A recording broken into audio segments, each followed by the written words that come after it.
Bismillahirrahmanirrahim. Assalamualaikum warahmatullahi wabarakatuh. Alhamdulillah. Wa bihi nasta'in. Ashhadu an la ilaha illallah wahdahu la syarika lah. وأشهد أن محمدًا عبده ورسوله ونصلي ونسلم على هذا النبي الكريم سيد المرسلين وعلى آله وصحبه أجمعين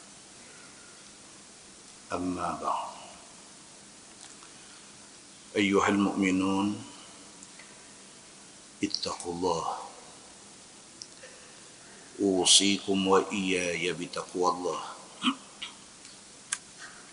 فقد فاز المتقون. Muslimin dan muslimat, mudah-mudahan dirahmati Allah Subhanahu wa taala. Di dalam sebuah hadis an Aisyah radhiyallahu anha أن النبي صلى الله عليه وسلم كان يعتكف العشر الأواخر من رمضان حتى توفاه الله عز وجل ثم اعتكف أزواجه من بعده أو كما قال hadis sahih riwayat Imam Muslim. Daripada Aisyah radhiyallahu anha, kata dia adalah Nabi sallallahu alaihi wasallam akan beriktikaf di dalam masjid pada 10 yang akhir daripada Ramadan. Begitulah Nabi sallallahu alaihi wasallam hatta tawaffahu Allah azza wa jalla, sehinggalah diwafatkan Allah Azza wa Jalla. Thumma i'takafa azwajuhu min ba'dih. Selepas daripada wafat Nabi sallallahu alaihi wasallam, i'tikaf itu terus dilakukan oleh isteri-isteri Nabi sallallahu alaihi wasallam. Muslimin dan muslimat yang dirahmati Allah sekalian, kita sudah mendekati Sya'ban dan Ramadan is around the corner, dekat sangat. Dan kuliah kita malam ini adalah kuliah akhir sebelum Ramadan. Saya memilih untuk mengambil muqaddimah berkaitan dengan i'tikaf. InsyaAllah pada malam ini kita akan menggarap hal i'tikaf ini, apa maksud dia, apa hadis yang ada berkaitan dengan dia, dan segala selok-belok i'tikaf itu sendiri. Daripada hadis yang kita baca tadi, Aisyah radhiyallahu anha, isteri Nabi sallallahu alaihi wasallam, bagi tahu, kata dia Nabi sallallahu alaihi wasallam pada setiap Ramadan Nabi ambil 10 las untuk Nabi beriktikaf. Begitulah Nabi sallallahu alaihi wasallam sehinggalah wafat Nabi sallallahu alaihi wasallam. Lepas wafat Nabi, i'tikaf terus dilakukan oleh isteri-isteri Nabi sallallahu alaihi wasallam. Di dalam sebuah hadis riwayat daripada Abdullah bin Umar bin Al-Khattab radhiyallahu anhuma, kata dia anna Rasulullah sallallahu alaihi wasallam kana ya'takifu al-'ashra al-awakhir min Ramadan. Qala Nafi' وقد أراني عبد الله رضي الله عنه المكان وقد أراني عبد الله رضي الله عنه المكان الذي كان يعتكف فيه رسول الله صلى الله عليه وسلم من المسجد أو كما قال. Hadis sahih riwayat Imam Muslim daripada Abdullah bin Umar bin Al-Khattab radhiyallahu anhuma, daripada anak Sayyidina Umar bin Al-Khattab radhiyallahu anhu. Nama dia sebenarnya Abdullah bin Umar, tapi dia dipanggil Abu Abdurrahman. Sahabat-sahabat Nabi mereka suka pakai kunyah, pakai gelar. Dan banyak ustaz-ustaz hari ni ada gelar. Nama Ustaz Syamsuri boleh panggil apa gelar? Abu Rembo misalnya. Macam-macam. Kunyah ataupun gelar ini adalah menjadi amalan Nabi dan para sahabat Nabi. Abdullah bin Umar bin Al-Khattab, nama kunyahnya Abu Abdurrahman. Dia sahabat Nabi, wafat di Madinah pada tahun 73 Hijrah. Kata dia, anna Rasulullah sallallahu alaihi wasallam kana ya'takifu al-ashr al-awakhir min Ramadan. Dia kata menjadi amalan Nabi sallallahu alaihi wasallam, Nabi ambil 10 las. Ramadan itu Nabi ambil 10 las untuk Nabi i'tikaf di dalam masjid. Qala Nafi'. Nafi' dia adalah hamba kepada Abdullah bin Umar bin Al-Khattab. Dia bukan hamba biasa, tapi dia ulama besar. Kata Nafi', Nafi' ni bukan sahabat, dia tabi'in. Dia juga wafat di Madinah tahun 117. Tahun 117 Hijrah, dia wafat di Madinah. Kata Nafi', وَقَدْ أَرَانِي عَبْدُ اللَّهِ رَضِيَ اللَّهُ عَنْهُ الْمَكَانِ الَّذِي كَانَ يَعْتَكِفُ فِيهِ رَسُولُ اللَّهِ صَلَّى اللَّهُ عَلَيْهِ وَسَلَّمَ مِنَ الْمَسْجِدِ. Nafi' kata, Abdullah bin Umar bin Al-Khattab, bos dia, yang juga anak Sayyidina Umar bin Al-Khattab, dia kata bos dia ada tunjuk dekat dia tempat yang Nabi selalu duduk waktu Nabi waktu. Sewaktu Nabi beriktikaf. Tempat Nabi duduk. Sebab Nabi SAW dan sahabat-sahabat besar Nabi SAW, mereka biasanya mereka ambil satu tempat. Dia tak macam kita. Kita tekoh duk ujung tu, tekoh duk ujung tu, tekoh duk penjuru nu, tekoh duk menjawab balik tiang. Nabi dan para sahabat Nabi ridwanullah alaihim ajma'in, mereka suka satu tempat. Dan tempat yang Nabi jadikan tempat dia duduk i'tikaf dalam masjid itu, tempat itu digunakan oleh Imam Malik, Imam mazhab Maliki. Sehingga kan ada orang dia duk usyar tengok Imam Malik ni. Dia bila masuk Masjid Nabawi, sebab dia Imam Madinah, dia memang mengikut dalam Masjid Nabawi saja, dia dipanggil Imam Madinah. Imam Malik bila dia masuk dalam masjid, situ tempat dia duduk. Orang hebat macam imam-imam ini diperhatikan. Zaman Nabi SAW diperhatikan.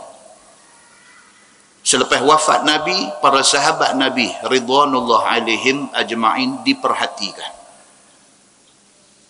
Dilihat ilmu mereka, dilihat akhlak mereka, dilihat pakaian mereka, dilihat tingkah laku mereka, dilihat pergaulan mereka, semua benda akan dilihat. Maka Imam Malik, Imam mazhab Maliki ini, orang duk perhati dia. Dia bila masuk Masjid Nabawi, dia duduk di spot tu aja, di spot tu. Sehinggalah orang tanya dia, Dia berkata, wahai imam, pasal apa tiap-tiap kali kami tengok imam sini saja tempat duduk? Baru dia beritahu. Dia kata kerana di sinilah tempat i'tikaf Nabi sallallahu alaihi wasallam. Di mana betul-betul di belakang tempat imam. Mihrab imam tu belakang tu. Nabi kalau jadi imam di tempat imam, kalau dia i'tikaf di belakang itu. Maka Imam Malik rahimahullahu ta'ala, dia duduk situ. Kata Nafi', dia kata, waqad arani Abdullah radhiyallahu anhu al-makan alladhi kana ya'takifu fihi Rasulullah sallallahu alaihi wasallam.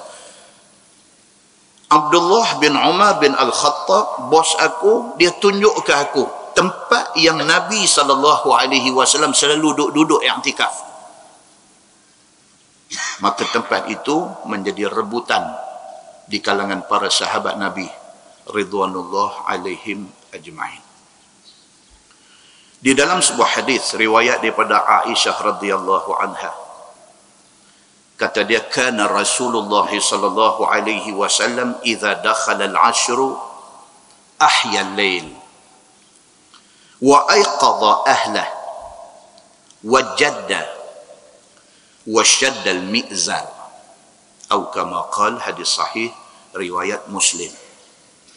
Kata Aisyah radhiyallahu anha, dia kata adalah Nabi sallallahu alaihi wasallam bila masuk sahaja 10 akhir, bila masuk sahaja malam 21, itu maksud dia. Bulan Ramadan bila hari 20 malam 21. Bila masuk sahaja al-ashrul awakhir, 10 malam last ini, ahyal lail. Aisyah kata Nabi sallallahu alaihi wasallam dia akan make sure, dia akan pastikan 10 malam last Ramadan itu dihidupkan. Nabi akan pastikan 10 malam akhir Ramadan itu dihidupkan dengan ibadah. Nabi i'tikaf, Nabi baca Quran, Nabi buat segala benda yang baik-baik dalam 10 akhir itu. Tidak cukup dengan itu, Aisyah kata, wa ayqadha ahlah, Nabi gerak keluarga dia. Bila mai 10 akhir ini, bukan Nabi pulun seorang dia, Nabi gerak bini, gerak anak, gerak menantu, gerak suruh bangkit, suruh hidupkan malam yang akhir ini. Wajadda, dan Nabi pulun. Kan orang Arab selalu kata man jadda wajada. Man jadda wajada. Siapa pulun dia dapat. Siapa pulun boleh ke dia. Nabi SAW bila mai 10 akhir ini wajadda, Nabi pulun. Wasyaddal mi'zar, dan Nabi perkemah kain pinggang dia.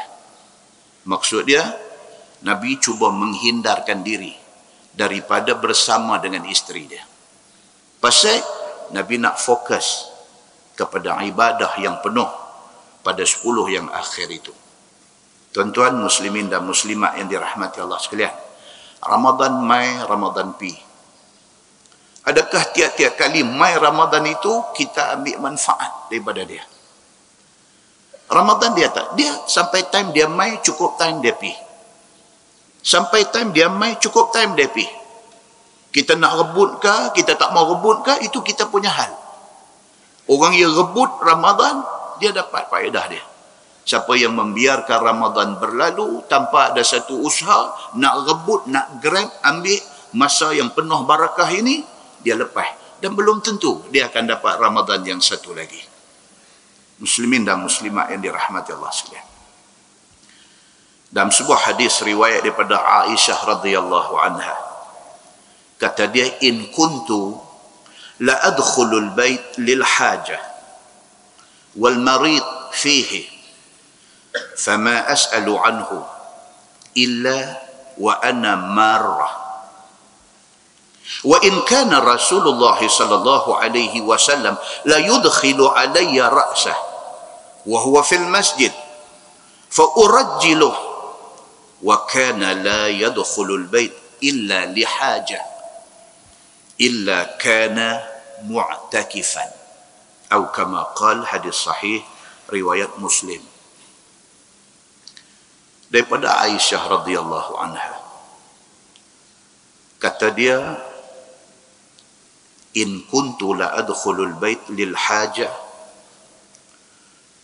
kalaulah sekiranya aku masuk dalam rumah kerana ada keperluan. Ini cerita lepas Nabi wafat. Lepas Nabi wafat, isteri-isteri Nabi pula sambung i'tikaf ini. Aisyah kata, kalau masa aku duduk i'tikaf itu, aku tak balik rumah. Rumah Nabi dengan Masjid Nabawi berkembang. Walau berkembang, tak balik rumah. Aku akan duduk di dalam masjid itu dan aku tidak akan balik ke rumah melainkan ada keperluan sangat-sangat. Wal marid fihi, pernah sekali ada orang sakit duduk dalam rumah aku. Fama as'alu anhu illa wa ana marrah. Aku duduk i'tikaf dalam masjid dalam bulan Ramadan. Aku balik ke rumah kerana ada hal nak buang air ke apakah, aku balik ke rumah. Aku balik ada orang sakit dalam rumah aku. Aku tak tanya hal orang sakit ni, melainkan aku masuk pi, selesai kerja aku keluar. Tuan nampak ni, i'tikaf yang dibuat oleh Nabi SAW dan oleh isteri-isteri Nabi macam tu. Kita malam ni umur 50 lebih dah. Kita i'tikaf macam mana? Macam kita masuk nawaitul i'tikaf fi hadzal masjid lillahi ta'ala, i'tikaf. Telefon bunyi, keluar ustaz motor balik. Itu i'tikaf yang kita faham. I'tikaf Nabi SAW dan i'tikaf isteri-isteri Nabi macam ni punya, rigid, ketat. I'tikaf Nabi dan i'tikaf isteri Nabi ni, dia ketat ni, macam kita duk baca ni, dia ketat macam tu. Nabi bila mai 10 akhir, dia masuk masjid, itu ibadat. Sudah wafat Nabi, isteri Nabi mai ke masjid dalam 10 akhir, duduk ibadat. Kalau ada hal sangat, keluar balik ke rumah. Dan kalau balik itu ada orang sakit dalam rumah, Aisyah kata, fama as'alu anhu, aku tak tanya pun habang orang sakit tu, illa wa ana marrah, melainkan aku lalu aja, lalu tengok begitu aja, pi kalau nak buang air, lalu balik, terus masuk balik dalam masjid. Wa in kana Rasulullah sallallahu alaihi wasallam la yudkhilu alayya ra'sah. Ni Aisyah kata, aku nak cerita Nabi sallallahu alaihi wasallam dalam waktu Nabi i'tikaf dalam 10 akhir Ramadan ini, Nabi hanya suruh kepala keluar daripada masjid. Nabi tak keluar, Nabi hulur kepala keluar daripada dalam masjid. Masjid tu Raudhah lah ni, rumah Nabi tu hak kubur lah ni, duk berkembang macam tu. Nabi cuma suruh kepala keluar daripada masjid, suruh dekat Aisyah radhiyallahu anha. Wa huwa fil masjid, sedangkan Nabi duk ada dalam masjid, kepala saja dia keluar. Fa urajjiluh, Nabi nak minta aku sikatkan rambut dia. Tuan-tuan, i'tikaf Nabi tak keluar masjid ni, tak mau keluar daripada masjid sebab takut i'tikaf itu terputus. Punya sayangnya i'tikaf itu sampai macam tu, aci boleh tak mau keluar. Aisyah kata sampai Nabi ada keperluan nak sikat rambut, dia suruh kepala aja mai kat aku duduk balik dalam rumah, dia duduk balik dalam masjid, dia tak keluar, aku sikat rambut dia. Fa urajjiluh, maka aku sikat rambut dia. Wa kana la yadkhulul bait illa lihajah, dan adalah Nabi SAW, dia tidak akan keluar daripada masjid nak pergi ke rumah melainkan kerana ada hajat sangat-sangat. Ulama dalam mengupas hadis ini, ulama kata maksud hajat itu ialah qada hajat, kerana nak pergi buang air. Idza kana mu'takifan, Aisyah kata ini cerita ni adalah hal keadaan Nabi itu sedang beriktikaf. Kalau Nabi SAW buat i'tikaf dia sampai macam tu sekali. Muslimin dan muslimat yang dirahmati Allah sekalian. Now kita go one by one, satu-satu. I'tikaf ini apa? Okay. Tadi hadis dia. I'tikaf ini adalah satu amalan sunnah Nabi sallallahu alaihi wasallam yang semakin tidak difahami dan semakin dilupakan. I'tikaf ini adalah sunnah Nabi yang semakin tidak difahami. Sebab kebanyakan orang hari ini dia faham i'tikaf, masuk masjid, nawaitul i'tikaf, aku niat i'tikaf. So bila mai 10 akhir Ramadan pun dia ingat macam tu. Tapi i'tikaf sebenar yang dikatakan sunnah Nabi sallallahu alaihi wasallam, hak serupa kita habaq tadi. Baik, i'tikaf itu dari segi bahasa dia. Maksud dia ialah terus menerus duduk di dalam masjid dalam keadaan menahan diri daripada buat benda yang tak berkaitan. Dan dari segi syarak ialah duduk dalam masjid dengan tujuan nak konsentrate ibadah kepada Allah Subhanahu wa taala. Itu i'tikaf. Hukum dia ialah sunat. Dan dia adalah sunnah Nabi sallallahu alaihi wasallam. Dalam Quran Tuhan sebut pasal i'tikaf ini, firman Allah, wala tubashiruhunna wa antum aakifuna fil masajid. Allah sebut wala tubashiruhunna. Yang ni sekali lagi ada perbahasan dalam kitab nama ini. Sekali lagi nanti baca insya-Allah. Wala tubashiruhunna. Tuhan kata, dan jangan dalam masa i'tikaf itu jangan kamu ingat nak bersama, nak jima' dengan isteri kamu. 10 akhir itu hadis kita baca tadi, kata Nabi pakemah kain dia. Maksudnya dia try seberapa boleh, tak mau pergi buat yang tu. Rupanya dalam Quran Tuhan kata wala tubashiruhunna. Kalau betul nak i'tikaf 10 yang akhir ini jangan menggauli isteri. Wa antum aakifuna fil masajid.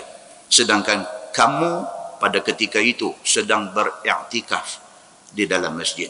Tumpu yang tu. Baik, di mana tempat untuk kita beriktikaf? Di mana? Boleh tak boleh kita iktikaf di rumah? Boleh tak boleh kita iktikaf di surau taman kita? Boleh tak boleh kita beriktikaf di Masjid Pahim? Di mana tempat i'tikaf? Ulama terbahagi dua. Sebahagian ulama kata i'tikaf yang dimaksudkan di dalam nas-nas Al-Quran dan hadis Nabi sallallahu alaihi wasallam merujuk kepada 3 masjid sahaja. Al-Masjidil Haram, Al-Masjidil Nabawi dengan Al-Masjidil Aqsa. Satu pendapat. Lain daripada itu tidak ada i'tikaf. Ini satu pendapat. Pendapat yang kedua adalah pendapat jumhur ulama. Majoriti ulama kata i'tikaf boleh dibuat di mana-mana masjid. Di mana-mana masjid. Termasuk Masjid Pahim ni. Janji masuk masjid boleh i'tikaf. Itu pendapat lagi satu geng. Pendapat yang pertama tadi, dia khususkan kepada 3 masjid saja. Pasal apa golongan yang pertama keras macam tu? Pasal di sana ada satu hadis daripada Huzaifah radhiyallahu anhu. Dalam hadis itu, Nabi SAW bersabda, Nabi kata, la i'tikafa illa fi 3 masajid. Al-Masjidil Haram, wal Masjidil Aqsa, wa Masjid Rasulillah sallallahu alaihi wasallam. Ada hadis. Itu pasal ada pendapat pertama. Pendapat pertama ni dia pegang kepada hadis Nabi sallallahu alaihi wasallam bersabda, la i'tikaf illa fi 3. Tidak ada i'tikaf melainkan pada 3 tempat sahaja. Nabi kata macam tu. Al-Masjidil Haram 1, wal Masjidil Aqsa 2, wa Masjid Rasulillah sallallahu alaihi wasallam 3. Dan hadis itu hadis sahih riwayat Ibnu Abi Syaibah. Oleh kerana ada hadis dan hadis itu sahih, maka ada satu pendapat pegang macam tu. Tapi ada sebahagian ulama yang lain, dia pegang pula ayat yang kita baca tadi. Tuhan kata, wala tubashiruhunna wa antum akifuna fil masajid. Surah Al-Baqarah ayat 187. Allah kata dalam ayat tu, dan janganlah kamu menggauli isteri kamu ketika kamu beriktikaf itu. Wa antum akifun, sedangkan hampa semua pada masa itu sedang beriktikaf fil masajid, di masjid-masjid. Ulama yang majoriti kata Allah guna dalam ayat tu wa antum, dan hampa semua. Maknanya khitab ayat itu kepada semua orang Islam. Jadi orang Islam bukan berada di 3 tempat sahaja. Bukan ada di Mekah sahaja, bukan ada di Madinah sahaja, bukan ada di Aqsa sahaja. Orang Islam ada di merata tempat, termasuk Kubang Menarung. Jadi oleh kerana ayat tu kata wa antum, dan hampa semua, maksudnya orang Islam ada di mana pun, termasuk dalam umum ayat itu. Di mana tempat mereka duduk, ada masjid, beriktikaflah di masjid itu. Itu hujjah golongan jumhur ulama. Kita boleh faham benda ni, kita kena bagi tahu kata di sana ada kepelbagaian pendapat dalam banyak hal. Muslimin dan muslimat yang dirahmati Allah sekalian.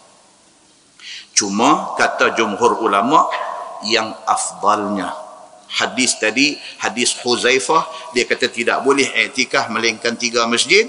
Bukan kata tempat lain tak boleh, tetapi hadis tu nak abang kata afdalnya di 3 tempat itu. Okey, muslimin dan muslimat yang dirahmati Allah sekalian.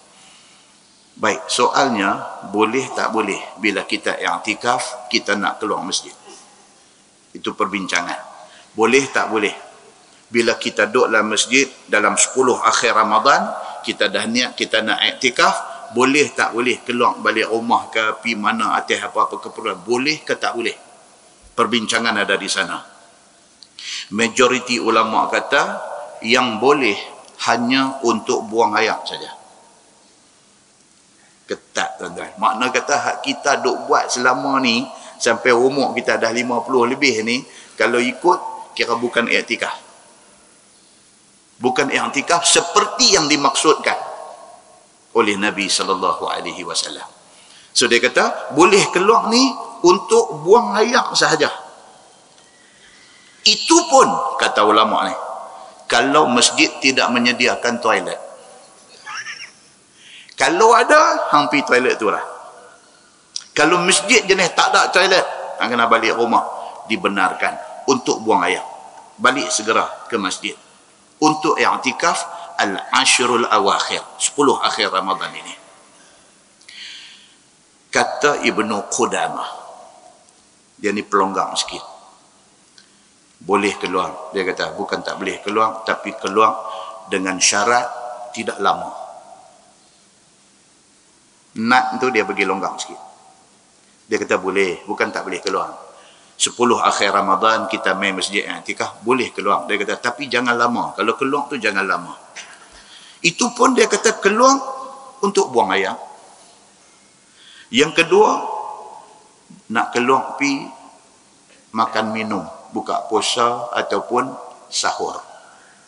Sekiranya kata Ibnu Qudamah yang pelonggang ni, sekiranya masjid tak sedia makan.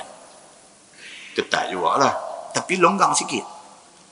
Dan dia kata boleh keluar, jangan lama. Kalau sekiranya kita nak buat satu benda kotor, contohnya nak termuntah, susah lah ni. Keluar kerana nak termuntah, supaya masjid tak kotor, kita keluar pergi muntah di luar. Takat tu aja, dia kata. Ataupun dia kata kalau sekiranya kita beriktikaf di masjid yang tidak buat sembahyang jemaat, tiba-tiba sampai waktu sembahyang jemaat kena keluar pergi masjid lain untuk sembahyang jemaat, yang tu boleh. Longgar sikit tapi masih ketat. Tuan-tuan ni yang kata i'tikaf 10 akhir ni rupanya macam ni. Kata Imam Asy-Syafi'i, Imam Malik dan Imam Abu Hanifah, jika keluar juga tanpa keperluan seperti yang disebut di atas tadi, walaupun sebentar, keluar pasal apa? Ada orang main di rumah, nak balik pergi tengok tetamu main di rumah, itu bukan dalam keperluan yang terdesak tadi. Kata Imam Syafi'i, Imam Malik dan Imam Abu Hanifah, dia kata maka terbatallah i'tikaf itu. Ketat juga rupanya. Kita muhasabah balik tuan-tuan, maknanya sampai malam ni kita tak buat lagi i'tikaf macam yang Nabi dan isteri-isteri Nabi dan para sahabat Nabi ridwanullah alaihim ajma'in buat. Baik. Bilakah waktu untuk i'tikaf? Malam ni kita bagi selesai bab i'tikaf ni. Boleh buat, tak boleh buat tu bab lain. Bilakah waktu i'tikaf? Dia kata bila-bila waktu. Janji doa ada bermula daripada malam 21 Ramadan sehinggalah malam raya. Dalam tempoh masa tu. Nak i'tikaf straight ambil 10 malam akhir ataupun nak ambil satu malam saja, nak ikut betul-betul tapi satu saja, ataupun nak ambil 3 hari saja, is up to masing-masing diri. Terpulang dekat masing-masing diri. Tapi masa dia bermula daripada hari 20 Ramadan, malam 21. Itu start masa yang dimaksudkan sebagai i'tikaf 10 akhir. Membawa kepada penyimpan mohor besar raja-raja keluar dalam TV. Mengisytiharkan raya bila. Malam raya berakhir. Masa untuk beriktikaf. Baik, perbincangan lagi. Berapa tempoh masa minimum dianggap sesuatu itu sebagai i'tikaf? Berapa lama masa dia? Hanya Imam Abu Hanifah sahaja yang bagi satu yang longgar. Imam Hanafi kata sekurang-kurangnya 1 jam. Dia kata. Hak ni boleh dengar. Jadi macam mana malam ni kita jadi mazhab Hanafi semua? Macam mana? Boleh kita jadi mazhab Hanafi semua malam ni. Imam Abu Hanifah sahaja dia kata sekurang-kurangnya 1 jam dianggap sebagai i'tikaf dalam 10 akhir bulan Ramadan. Muslimin dan muslimat yang dirahmati Allah sekalian. Persoalan akhir. Adakah i'tikaf ini terhad kepada 10 akhir Ramadan sahaja? Ni macam kita main masjid malam ni, kita masuk, dia duk tulis di atas ni nawaitul i'tikaf ni, ini tak dianggapkah sebagai i'tikaf? Itu persoalan dia. Sebab daripada tadi bagi salam, mukaddimah sampailah sebelum saya cakap ni, cerita i'tikaf ini hanya tertentu kepada al-ashrul awakhir, 10 akhir Ramadan saja. Persoalannya, boleh tak boleh i'tikaf lain daripada 10 akhir Ramadan ni? Boleh ke tak boleh? Jawab dia kata, boleh. Dia kata, walaupun i'tikaf itu tidak terletak di dalam 10 akhir bulan Ramadan. Apa alasan dia? Alasan dia di sana ada sebuah hadis daripada Umar bin Al-Khattab radhiyallahu anhu. Ini tuan-tuan, orang tanya, kita nak jawab, tak ada hadis jangan sembang. Sebab ini ibadah.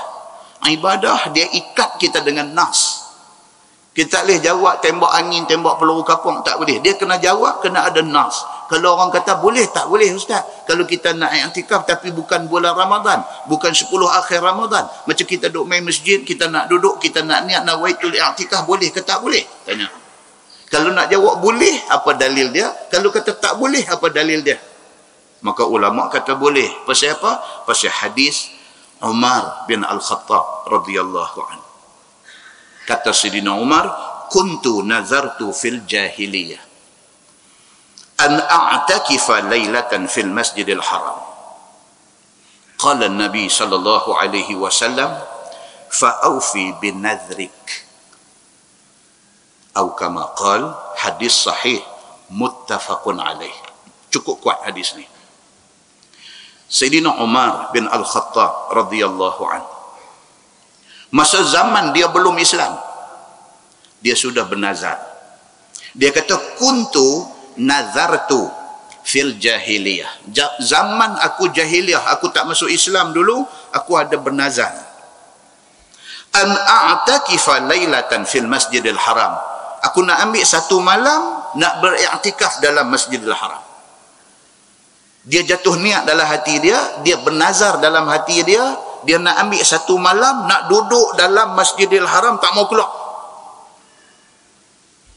Lepas tu dia masuk Islam. Nazar, bayar niat ni bukan Islam saja tuan-tuan.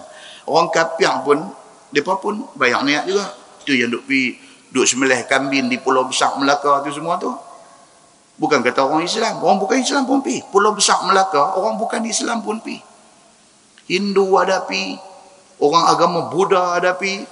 Berapa kali Jabatan Agama Islam Melaka pi punggah buang, pi parlay kubung-kubung ada tu, dia pi buat balik. Sampai hari ni tuan-tuan boleh pergi tengok colok orang Buddha semayang duk cacak di atas kubung-kubung yang duk ada di Pulau Besar Melaka tu.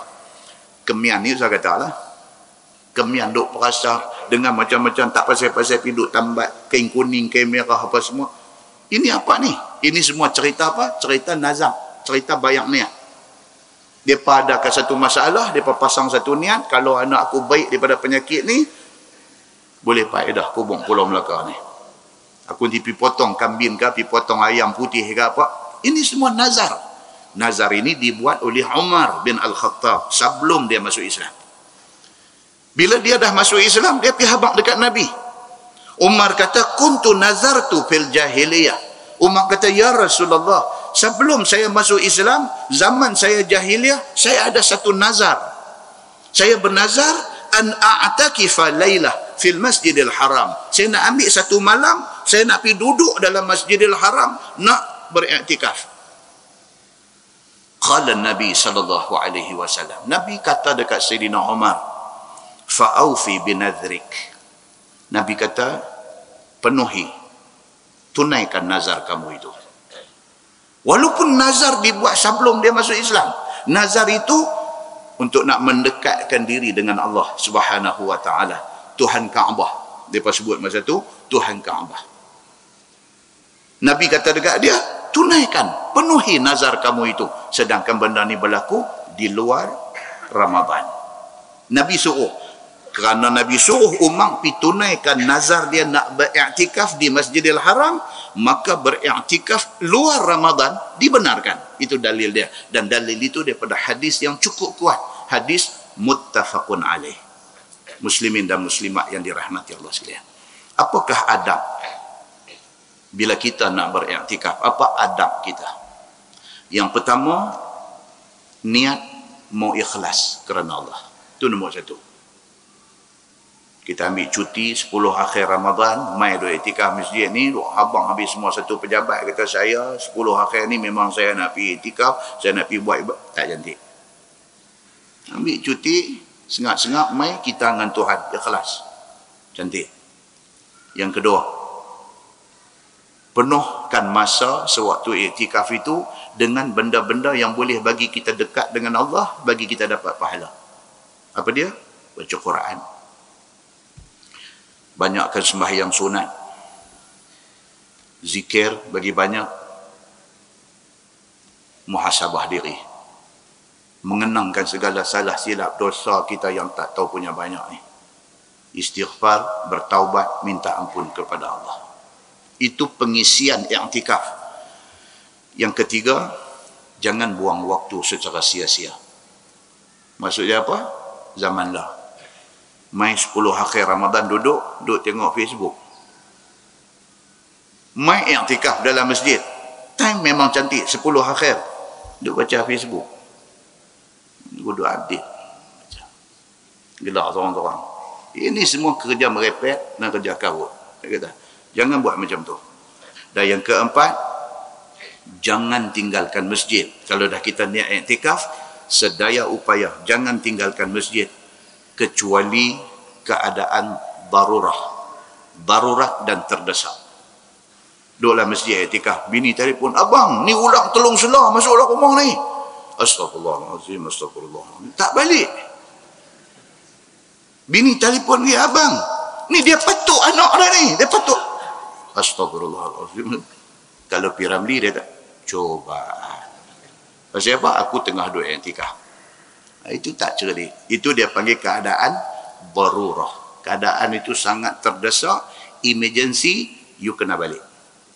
Muslimin dan muslimat yang dirahmati Allah sekalian. Di sana ada satu hadis dhaif. Yang ni habang juga. Di sana ada satu hadis dhaif tentang i'tikaf ini. Kata dia, wa man i'takafa yawman ibtigha'a wajhillah ja'alallahu bainahu wa bainan nar thalathata khanadiq kullu khandaq ab'adu ma bainal khafiqaini. Maksud dia, Nabi SAW bersabda. Hadis daif ni maksud dia apa tuan-tuan? Hadis ke tak ke? Hadis. Habis tu pasal apa dia dipanggil sebagai hadis daif? Pasal apa? Pasal ada salah seorang daripada rawi yang meriwayatkan hadis ni, nama dia Bishr bin Salam al-Bajali. Dia ni known as, diketahui umum sebagai satu orang yang ada masalah dari segi ingatan. Ada sikit ghaflah. Dia rawi hadis. Rawi hadis tuan-tuan. Kalau kata ghaflah bukan macam kita ghaflah. Jangan duk salah faham. Kita ni ghaflah jingga. Rawi hadis ni kalau kata ghaflah ni, ghaflah mereka ni baik pada ustaz yang ada hari ni.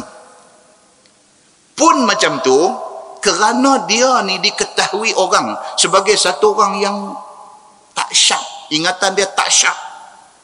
Hadis turun darjat. Turun darjat. Daripada sahih turun hasan, hasan turun daif kerana masalah pada rawi, pada orang yang meriwayatkan hadis ini. So, hadis ni jadi daif pasal syekh ni. Syekh yang kata Bishr bin Salam al-Bajali, dia tersenarai sebagai salah seorang yang meriwayatkan hadis ni. Kerana ada dia ni, downgrade hadis tu. Tapi hadis ke tak ke? Hadis. Tidak boleh buat hujah. Tapi dia adalah hadis yang lemah. Apa kata hadis tu? Dia kata Nabi SAW bersabda, Nabi kata, wa man i'takafa yawman ibtigha'a wajhillah. Nabi kata barang siapa yang beriktikaf pada satu hari kerana nak cari keredaan Allah, ja'alallahu bainahu wa bainan nar thalathata khanadiq. Allah akan jauhkan dia dengan api neraka sejauh 3 buah parit. Khanadiq. Tuan-tuan pernah dengar perang Khandak? Khandak itu maksud dia apa? Parit. Khanadiq maksud dia parit-parit. Jamak, plural. Nabi kata, ja'alallahu bainahu wa bainan nar thalathata khanadiq. Allah dengan kerana dia i'tikaf satu hari saja, Allah menjauhkan dia daripada api neraka sejauh 3 parit. Kullu khandaq ab'aduha ma bainal khafiqaini. Antara satu parit dengan satu parit, jauhnya di antara 2 ufuk. Ufuk timur dan ufuk barat. Dengar 3 parit macam dia ingat lagu parit belakang rumah kita. Dah. Dia habaq pula dalam hadis tu 3 parit tu maksud dia apa? Antara satu parit dengan satu parit, jauh dia antara timur dan barat. 3 parit. Makna jauhlah orang ni daripada api neraka Allah Subhanahu wa ta'ala hari akhirat esok. Hanya kerana satu hari i'tikaf yang betul. Cumanya apa dia? Hadis itu dhaif. Boleh digunakan untuk buat amalan, tetapi tidak boleh berhujah dengan dia. Mudah-mudahan muqaddimah itu memberi sikit faham kepada kita tentang i'tikaf Nabi sallallahu alaihi wasallam. Dan kalau boleh Ramadan nak mai ni kita buat kira paling baik hak kita boleh buat. Try. Saya pun lemah, kita semua pun lemah. Kita minta Allah bagi sikit kekuatan untuk bekai kita, bukan untuk orang lain. Untuk bekai kita, untuk nak bawa pergi hari mati kita esok ni. Mudah-mudahan muqaddimah itu memberi manfaat kepada kita insya-Allah. Kita menggunakan Bahrul Mazi jilid 21. Bahrul Mazi jilid 21 muka surat 52. Muka surat 52, masalah malam ni kita masuk tentang puasa. Hadis yang akan bercakap tentang puasa. Lepas bab puasa ni, dia akan sambung dengan hadis yang mentafsirkan ayat Quran tentang haji. Kalau kita dan baca sikit, danlah kawan-kawan kita yang nak pergi haji tahun ni, dan dengar last sebelum pergi haji tentang haji. So malam ni dia mai puasa pada mulanya lain daripada puasa kita seperti mana yang kita buat lah ni. Puasa zaman awal-awal, bila turun ayat Quran, ya ayyuhallazina amanu kutiba alaikumusiyam kama kutiba alal ladzina min qablikum la'allakum tattaqun. Bila turun ayat tu wajib puasa. Tapi puasa mula tu, bila turun ayat tu orang Islam mula puasa. Puasa masa tu ni dia nak cerita. Dia tak serupa macam kita puasa lah ni. Tuan-tuan muslimin dan muslimat yang dirahmati Allah sekalian. Sebelum tu kita nak tengok puasa ni tuan-tuan. Kalau kita tengok ayat Quran hak saya baca tadi, ya ayyuhallazina amanu, wahai orang yang beriman, kutiba alaikumusiyam. Kutiba makna dia furida, difardukan ke atas kamu puasa. Kama kutiba alal ladzina min qablikum, seperti mana telah difardukan ke atas mereka yang sebelum kamu. Di situ kita faham apa dia? Dua benda. Satu, puasa kepada kita difardukan, wajib kena puasa. Yang kedua, kita kena faham puasa ni bukan kita orang yang mula puasa, umat sebelum kita dah puasa dah. Yang ni kita nak kena faham. Maknanya dia adalah satu ibadah yang tua, satu ibadat yang tua, yang sejak zaman berzaman orang dah buat puasa ni. Baik, alladzina min qablikum, orang yang sebelum kamu tu siapa? Ulama tafsir kata, satu pendapat kata Nasrani. Orang Nasrani, mereka dah start puasa. Nasrani ni siapa tuan-tuan? Umat Nabi Isa alaihi salam.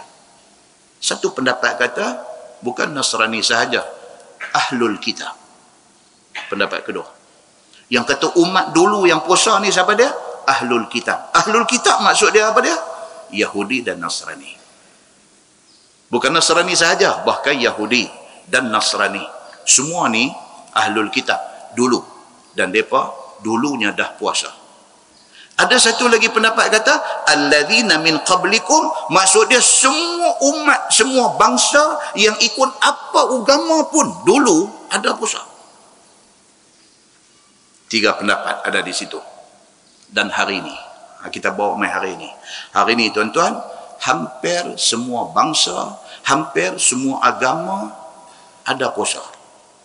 Tuan biasa berkawan dengan kawan tuan-tuan yang India, yang beragama Hindu. Kita kata dia, jom pergi makan. Oh sorry bos, ini hari puasa. Kita tak puasa. Puasa apa? Tanya dia. Tara, tai puasa mau angkat kavadi. Tai puasa mau angkat kavadi. Oh, nak pergi ambil kavadi kena puasa kah? Oh, mesti. Itu mesti mau puasa. Dia kata, puasa juga dia pun.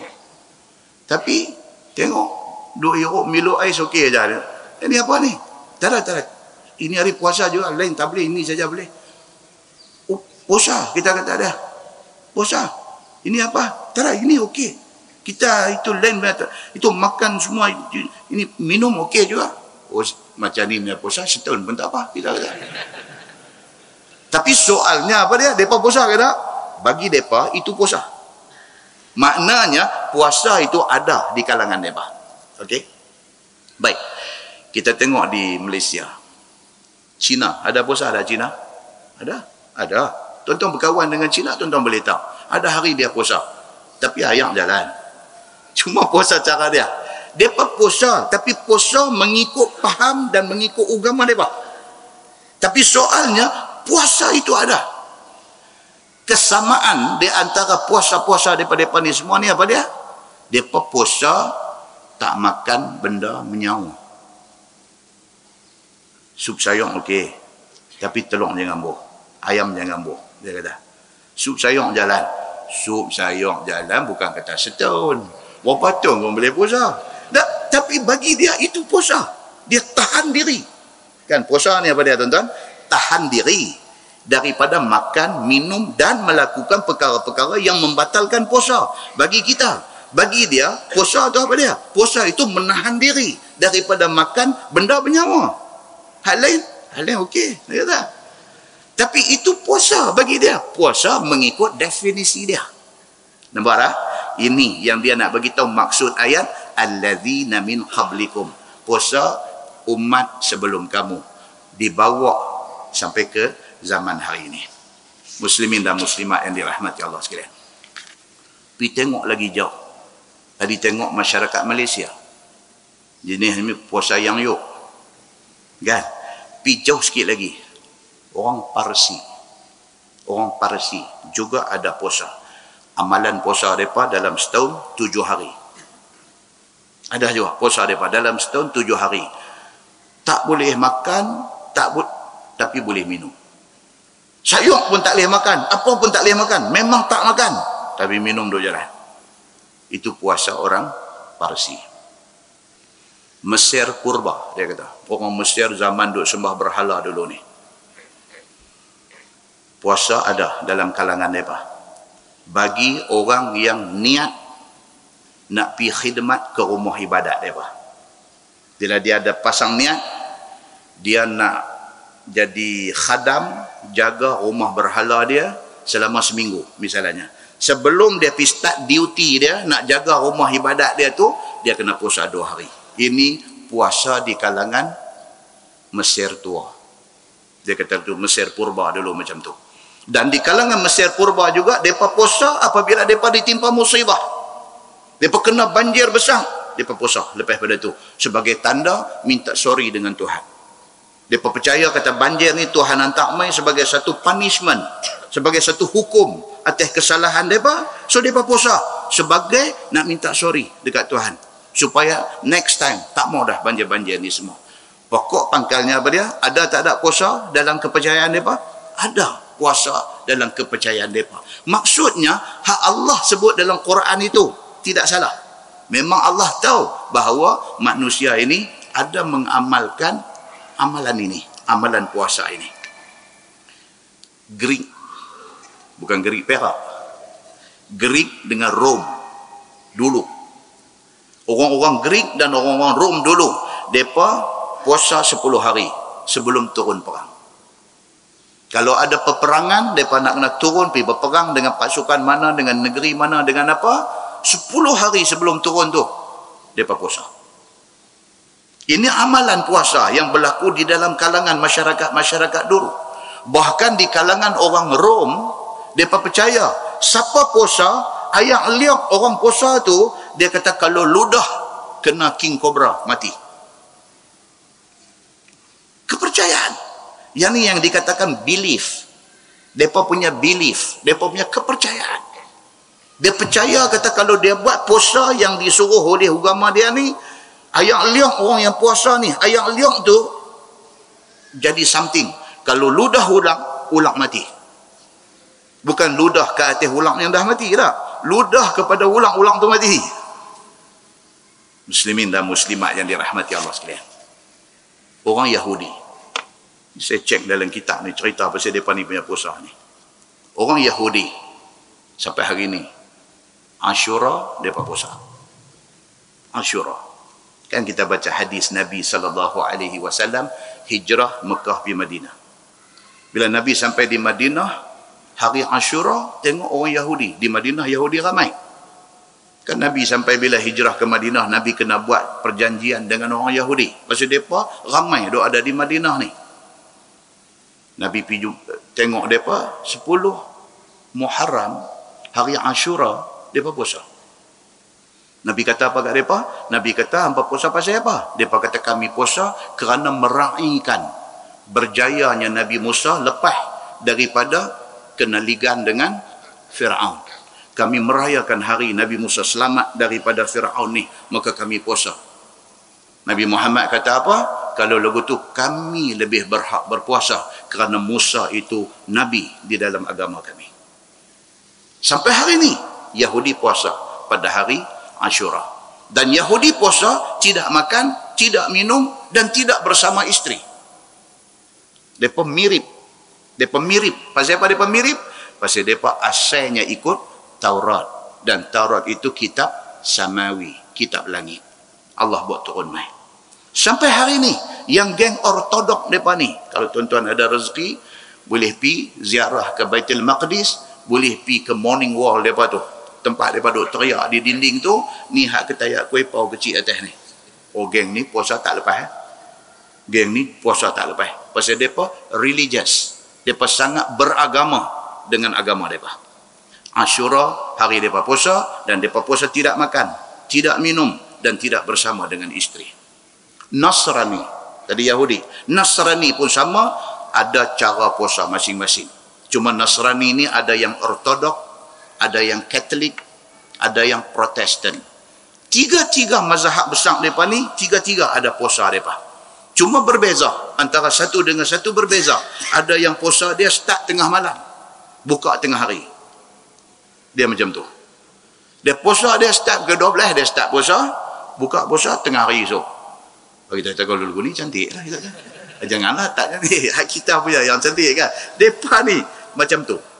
Dan ketentuan puasa apa dan tempoh masa puasa tu, siapa yang tentukan? Rahib mereka yang tentukan. Itu sebab Islam tidak memberi kuasa mutlak kepada orang-orang besar agama Islam. Kalau jadi mufti sekalipun, tidak boleh fatwa mengikut nafsu. Mesti mengikut Al-Quran dan hadis Nabi SAW. Pasal apa? Kalau buka ruang untuk nak mereka-reka hal agama ni, kesudahannya kita jadi macam Yahudi, kita jadi macam Nasrani. Kerana rahib Yahudi dan juga rahib Nasrani terlalu powerful sehingga boleh mereka hukum hakam di dalam agama. Tak boleh. Sebab bila main menyangkut dalam hal agama, kita mesti kena tanya dalil. Kita mesti kena tanya apa ayat Quran kata, apa hadis Nabi kata, apa ulama kata tentang ayat Quran dan hadis itu. Bukan apa ulama kata daripada hati dia. Apa ulama kata tentang ayat dan hadis itu. Pasal apa? Kalau tidak jadi macam ni. Nasrani ada yang puasa start tengah malam sampai tengah hari. Dan mereka bagi pula had umur untuk orang puasa dan bila tak payah puasa. Apa mazhab pun di dalam kalangan mereka ni, puasa mula umur 15. Baik lelaki-lelaki, baik perempuan. Start puasa umur 15. Cuma beza dia apa dia? Dari segi pencen puasa. Dia ada pencen puasa. Ini kata mereka ni syok tuan tu. Pencen puasa. Dia kata apa? Lelaki-lelaki pencen puasa umur 60. Sambut umur 60, lepas itu tak payah puasa lah, boleh makan lah. Dia sampai umur 60 aja. Perempuan 55. Kan? Dia kata lebih pada tu tak payah puasa lah. Takat tu ya dia bagi. Bila dia duk main habak macam ni, macam dia duk approach budak-budak kita lah ni. Bila budak-budak kita main attend kuliah pengajian hak kita ni, duk habak dosa, duk habak masuk neraka, duk habak Tuhan marah, Tuhan murka kan. Dia main tepuk belakang budak ni. Tuhan bukan macam tu, dia kata. Tuhan sebenarnya pengasih dan penyayang. Dia duk main masuk macam tu. Budak ni pun duk dengar kelipau-kelipau mata. Hang duk pergi mengaji, ustaz hang duk kata apa? Ustaz doa abang kata kena semayang 5 waktu sehari semalam. Kalau tak semayang, ada ustaz tu kata kalau tak semayang, dia kapiang tu. Kapiang masuk neraka. Oh, dia kata mai ikut kami. Kami semayang seminggu sekali aja. Dan kalau tak pergi pun tak masuk neraka. Dia kata. Budak ni pun pegang dagu yang tak ada janggut ni. Betul ya ni? Dia kata. Betul? Dia kata, betul. 5 kali mana dan? Dia kata. 5 kali mana dan? Kita dah sibuk. Kita kena kerja. Kita kena cari makan. Komitmen kita banyak. Tuhan maha pengampun, maha penyayang. Tuhan faham benda ni. Tak payah macam tu, dia kata. Seminggu sekali cukup. Tu pun kalau boleh. Kalau tak boleh pun tak apa. Tak masuk neraka. Tak jadi kapiang. Pasal apa? Pasal memang kapiang dah. Betul tak dia kata? Betul lah dia kata tak jadi kapiang. Dah kapiang dah. Budak yang rapuh ni, yang fragile, yang agama tak tahu apa ada agama kat dia ni, bila dengar-dengar dia kata ya, Tuhan sepatutnya macam tu lah, tak salah cengeng sangat, tak salah sat-sat neraka, sat-sat macam ni baru Tuhan betul ya. Tuan-tuan, macam ni punya da'ayah doa ada dalam masyarakat. Pasal apa jadi macam ni? Adakah ini ajaran kitab Injil yang turun kepada Nabi Isa? Dah. Tapi pasal apa ajaran sudah jadi macam tu? Pasal power yang berlebihan diberikan kepada orang-orang agama dia, maka dia pindah apa yang Allah turun sebenarnya. Dia ikutkan kesesuaian masa, janji dia boleh tarik orang ikut dia. Muslimin dan muslimat yang dirahmati Allah sekalian, syurga neraka itu Allah punya. Kalau kita tidak ikut perintah Allah, macam mana kita nak masuk syurga, macam mana kita nak jauh daripada neraka Allah Subhanahu wa taala. Muslimin dan muslimat yang dirahmati Allah sekalian, ini yang dikatakan puasa yang telah pun ada sejak zaman dahulu lagi. Cuba kita baca, baru nak baca. Puasa, dia kata pada mulanya lain daripada puasa kita seperti yang kita perbuat pada hari ini. Dia kata, puasa yang kita buat hari ini tak sama dengan awal dulu. Iaitu apabila satu orang itu sudah puasa pada awal siang hari, kemudian dia berbuka puasa, sehinggalah apabila tidur pada malam itu, maka dari masa tidur itulah mula puasanya, sehingga esoknya sama ada ia sudah makan ataupun belum makan pada masa sebelum tidur tadi. Apabila ia tidur, maka tidak boleh lagi ia makan, minum, bersetubuh dengan isteri dan sebagainya. Zaman awal dulu, bila turun perintah puasa, puasa ni dia macam mana? Dia start daripada subuh, sama. Dia buka puasa bila? Dia buka puasa bila masuk maghrib, sama. Cuma beza dia apa dia? Bila dah lepas maghrib, kita buka puasa, kita makan. Lepas kita makan, kalau kita terlena, jaga balik, dah start puasa dah.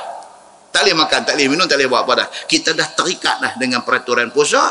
Tunggu maghrib esok pula lah baru boleh makan. Dulu punya puasa macam tu. Nampak tak beza dia? Nampak? Itu yang dia nak beritahu. Sekiranya seseorang itu tertidur ia daripada lepas sembahyang isyak, sedangkan awal waktu, pukul berapa? Sembahyang isyak 8.45 lah, aku contohlah kata 8 sembahyang isyak. Sembahyang isyak, letih ni puasa, lepas pada puasa letih, buka puasa apa semua kenyang, sembahyang isyak terlena. Jaga-jaga. Kata kat bini, ambencoh apa Nescafe satu. Mana boleh dah abang? Abang dah lena dah. Bangkit abang dah tak boleh makan minum dah. Oh ya ke?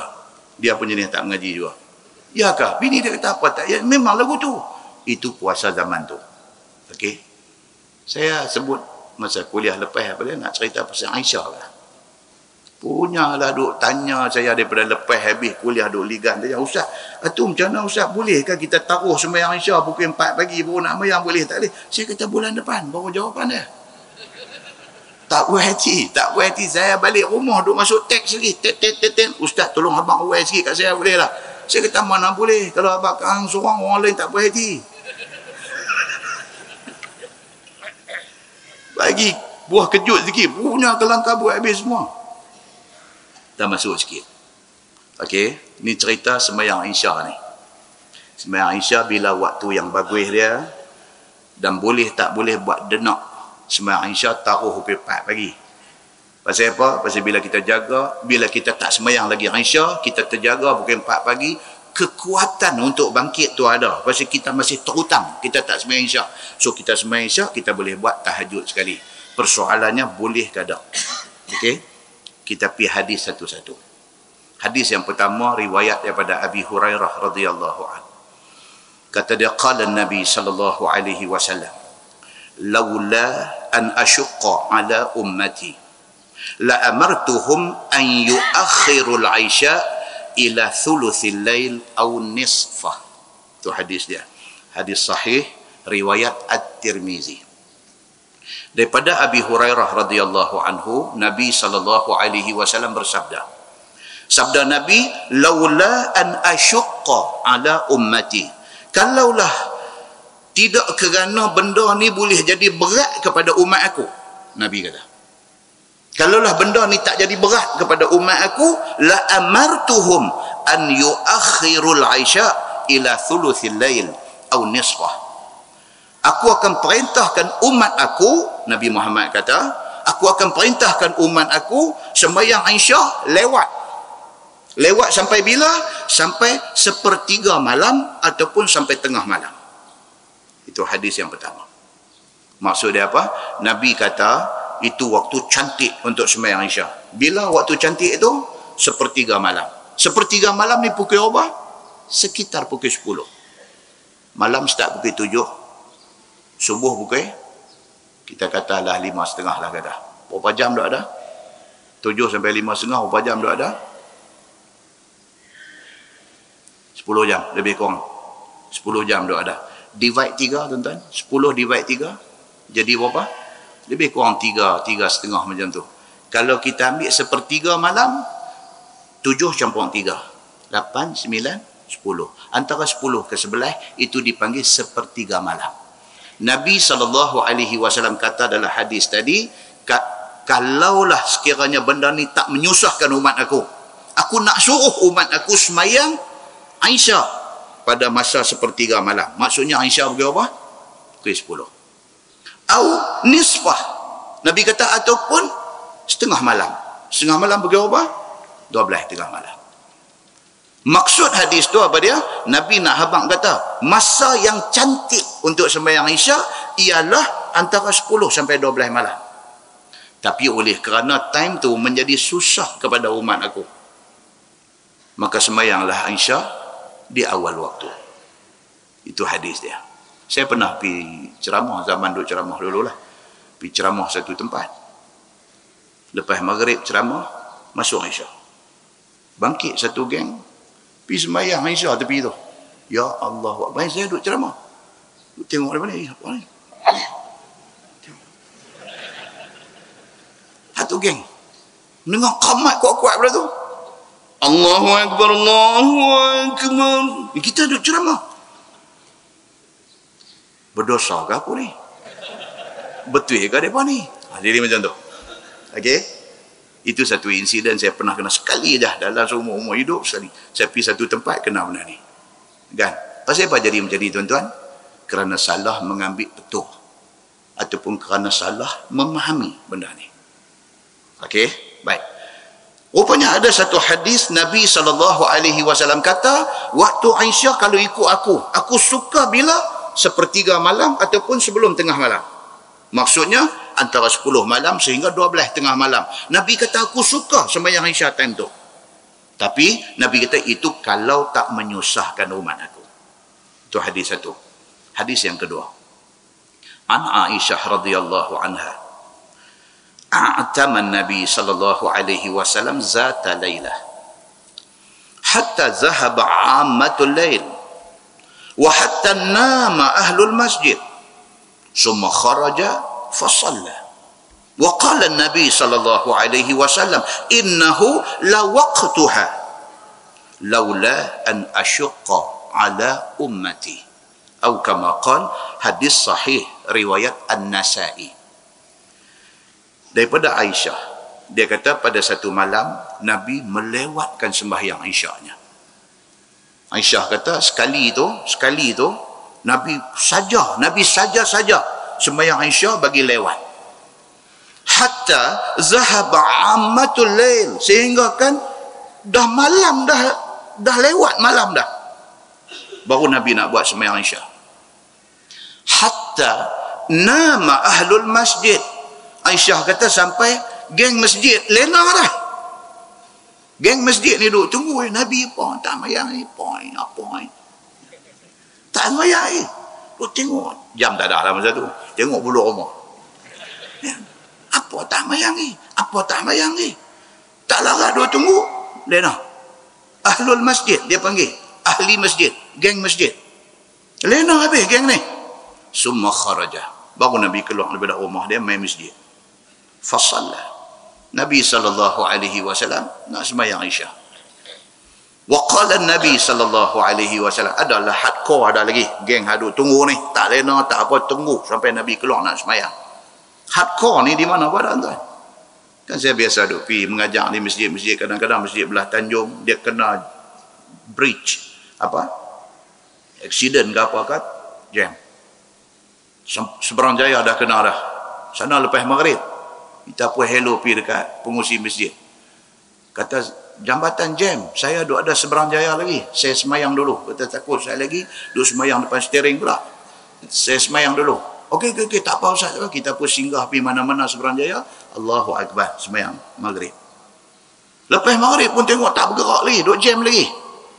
Pengurusi masjid dia, Ustaz ada mana Seberang Jaya lagi? Macam mana Ustaz? Kita kata cancel lah. Jangan cancel Ustaz, Saya kata tak cancel, saya tak tahu nak sampai pukul apa. Sekali kalau katalah jam ni apa semua clear, saya sampai pukul 9, pukul 9.30, pukul 10 macam mana? Kita buat juga Ustaz. Hanya lagi tinggal hang seorang kot, kata. Dan hanya duk pandai-pandai duk juga tinggal hang seorang kot. Dia kata, dah ni saya nak kena umum dekat depa ni, depa duk tunggu. Saya kata, tengoklah macam mana, saya nak janji pun tak tahu cerita jambatan macam mana. Kita bukan jenis kaki tuang kuliah punya. Kita memang pi, insya-Allah tak ada arai, tak ada benda besar, masalah besar, kita akan pi. Dia tak apa Ustaz, saya beritahu kat depa, kata tunggu. Kata Ustaz akan mai, lambat cepat Ustaz akan mai. Tu sebelum tu bismillah dulu kata. Dia pun bagi pengumuman. Tuan-tuan, sampai pukul 9.45, kat pukul 10. Ini yang Nabi kata ni. Hak geng yang lulus tali pinggang merah ada lagi. Tapi hak tali pinggang putih boleh biar kan. Tali pinggang putih masuk Aisyah bang dia mayang. Dia tak apa selamat. Puih nak tunggu dia kata kau belah. Tapi ada ni hardcore. Hardcore duk ada, duk tunggu. Kita Ustaz mai masuk, adalah dalam 2 saf jalan juga. Zaman Nabi dulu ada macam ni. Nabi saja lewatkan saja, bukan ada hal apa. Nabi saja lewatkan sembahyang Aisyah. Nabi pipi di masjid, ahli masjid yang kata wa hatta nama ahlul masjid, geng masjid boleh nak habis dah. Tapi ada lagi satu geng duk tunggu Nabi keluar ni. Nabi pun pi, Nabi pun nak sembahyang. Nabi kata innahu la waqtuha. Nabi kata inilah waktunya. Nabi kata. Aisyah yang lewat itu. Baik tuan-tuan, yang kata lewat itu bila? Sebelum tengah malam. Ini bukan cerita 4 pagi, jangan salah faham. Yang kata lewat tu maksud dia apa? Sebelum tengah malam. Pasal hadis semua duk mai, duk cerita sepertiga awal. Sepertiga awal dan Nabi bubuh sebelum tengah malam. Lewat ni maksud apa? Mungkin pukul 11, mungkin dekat pukul 12 tengah malam. Itu maksud lewatnya. Okey. So, Nabi SAW sebelum sembahyang, Nabi kata innahu la waqtuha. Inilah waktunya. Aisyah cantik time macam ni. Nabi kata laula an asyqa ala ummati. Itu pun Nabi kata kalau tak jadi susah kepada umat aku. Muslimin dan muslimat yang dirahmati Allah sekalian, setakat tu kita faham apa dia? Sembahyang Aisyah boleh dilewatkan, tetapi jangan sampai melewati tengah malam. Setakat tu kita faham. Baik. Satu hadis lagi. Hadis ni nampak dia nak bercanggah dengan 2 hadis kita baca tadi. Riwayat daripada Abdullah bin Mas'ud radhiyallahu anhu. Kata dia, sa'altu Rasulullah sallallahu alaihi wasallam.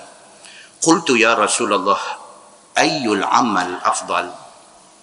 Qal as-salatu ala miqatiha. Qultu summa ay? Qal summa birrul walidain. Qultu summa ay? Qala al-jihad fi sabilillah. Fasakattu an Rasulillah sallallahu alaihi wasallam walau istazdadtuhu lazadani, atau kama qala, hadis sahih riwayat Al-Bukhari. Nabi sallallahu alaihi wasallam ditanya oleh Abdullah bin Mas'ud, apakah amalan yang paling baik? Ibnu Mas'ud tanya Nabi, banyak-banyak amalan ni hak paling baiknya apa? Nabi kata as-salatu ala miqatiha. Sembahyang awal waktu. 2 hadis yang kita baca tadi, Nabi kata sembahyang Aisyah ni elok bila? Sepertiga malam. Maksud dia pukul apa? Pukul 10 sampai tengah malam. Ni pula Ibnu Mas'ud tanya Nabi, apakah amal baik? Nabi kata amalan baik ialah sembahyang awal waktu. Ni kok mana pula? Nampak macam ada ta'arud dalam bahasa Arab. Maksudnya contradicts. Ada macam satu percanggahan di antara 2 hadis. Satu hadis kata Aisyah elok lewatkan, Nabi suka. Cuma Nabi kata ini menyusahkan umat dia. Tapi Nabi suka. Tapi di waktu lain orang tanya, Nabi kata semayang yang bagus ialah awal waktu. Nampak macam bercanggah. Ibnu Mas'ud tanya lagi, Nabi kata birrul walidain, buat baik kepada mak pak, itu amal baik. Ibnu Mas'ud tanya lagi, Nabi kata jihad fi sabilillah, berjihad itu amal baik. Ibnu Mas'ud kata aku berhenti tang tu. Pasal apa? Ibnu Mas'ud kata, kalau aku tanya lagi, mau Nabi nak tambah lagi amal baik, aku takut aku tak terbuat kalau aku tanya banyak-banyak. Padan dengan 3 benda ni, aku try buat 3 benda ni dulu. Itu hadis dia.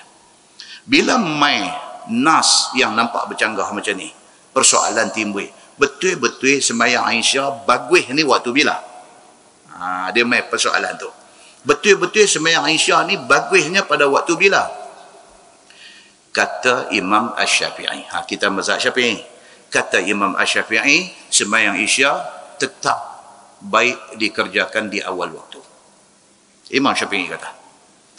Dan juga Imam Malik.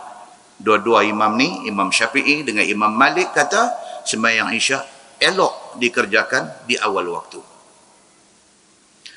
Kata Imam Hambali, Ahmad bin Hanbal, dia kata apa? Sembahyang Isyak elok buat pukul 10 ke pukul 12. Sekiranya tidak menyusahkan jemaah yang nak sembahyang. Itu kata Ahmad bin Hanbal. Itu perbezaan dia. Imam Syafi'i bagi detail tentang waktu sembahyang Isyak. Yang ni dengar dia lah. Imam Syafi'i bagi detail. Dia kata tentang sembahyang Isyak ni, waktu yang paling afdal, awal waktu. Masuk waktu Isyak, dia kata sembahyang. Kecuali kalau sekiranya ada majlis ilmu, dilewatkan. Yang kedua, waktu ikhtiari. Waktu boleh pilih. Bila? Boleh buat sepertiga malam ataupun sebelum tengah malam. Dia masuk dalam waktu pilihan. Yang ketiga, waktu makruh. Imam Syafi'i kata. Waktu makruh bila? Bila dekat sangat nak subuh, baru nak sembahyang Isyak. Itu waktu makruh, kata Imam Syafi'i. Dan yang keempat, waktu haram. Bila? Dah subuh dah. Subuh dah. Qamat ingat nak sembahyang subuh. Pergi balun 4 rakaat. Kata Syekh, apa ni? Aku baru sembahyang Isyak. Dia ni mondok buh plastik hitam, pergi lepas lantasik tepi ni. Dia ni kira dah mengarut dah. Dia dah terkeluar dah daripada semua ada ni. Baik. Ibnu Taimiyah. Ini ulama besar juga. Ibnu Taimiyah melarang orang yang melewatkan sembahyang Isyak melepasi tengah malam. Ibnu Taimiyah, dia melarang orang sembahyang Isyak selepas tengah malam. Dan kata Ibnu Taimiyah, berdosa sekiranya melewatkan itu boleh menyebabkan kadang-kadang terlepas sembahyang Isyak, jadi berdosa. Kesimpulannya, ini kesimpulannya dia apa? Elakkan sembahyang Isyak selepas tengah malam. Cantik. Clear, clear. Yang tu hak janji bulan lepas punya. Kita tunaikan janji tu. Okey, baik. Kemudian dia kata di sini apa dia? Dia kata sekiranya satu orang yang puasa ni balik cerita puasa balik. Puasa zaman awal dulu, dia start puasa daripada subuh, dia buka puasa maghrib. Lepas maghrib, lepas dah masuk waktu maghrib, dia buka puasa, lepas tu dia sembahyang maghrib. Lepas dia sembahyang maghrib, dia sembahyang Isyak, terlena. Lepas sembahyang maghrib, sembahyang Isyak, terlena. Dia jaga balik pukul 11 malam misalnya. Rasa macam nak pergi kena roti canai kuah banjir. Boleh tak? Tak boleh. Sebab pada zaman itu, siapa yang tertidur selepas buka puasa, dia terus masuk dalam zon berpuasa. Dia hanya boleh makan maghrib esok pula. Dia tak boleh makan lagi. Itu yang dia nak cerita ni. Itu berlaku pada zaman itu. Baik, tuan-tuan tengok hadis dia. Dia kata Anil Bara qal kana ashabun Nabi sallallahu alaihi wasallam idza kana ar-rajul sha'iman fa hadara al-iftar fanama qabla an yuftir lam ya'kul lailatahu wala yawmahu hatta yumsi. Diriwayatkan daripada satu sahabat Nabi sallallahu alaihi wasallam, nama dia Al-Bara bin Azib radhiyallahu an. Kata dia adalah sahabat Nabi sallallahu alaihi wasallam, apabila ada seseorang itu puasa, maka telah datang waktu buka puasa, kemudian tertidur ia sebelum dia berbuka puasa itu, nescaya tiada boleh ia makan pada malamnya. Dah masuk dah waktu buka puasa, dia tertidur, dia terlena, tak ada nak buka puasa, terlena. Lena saja tak boleh makan dah. Tunggu maghrib esok pula. Pi jadi lagu tu. Dia kata, dan tiada boleh makan siang hari esoknya sehinggalah maghrib keesokan harinya, yakni sehinggalah sampai waktu berbukanya.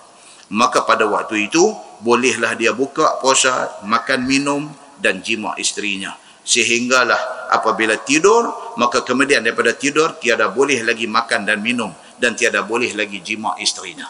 Dia punya sempadan dia tang mana? Lena tu. Masuk maghrib, kalau dia makan dia lena, habis bangkit-bangkit tak boleh makan dah.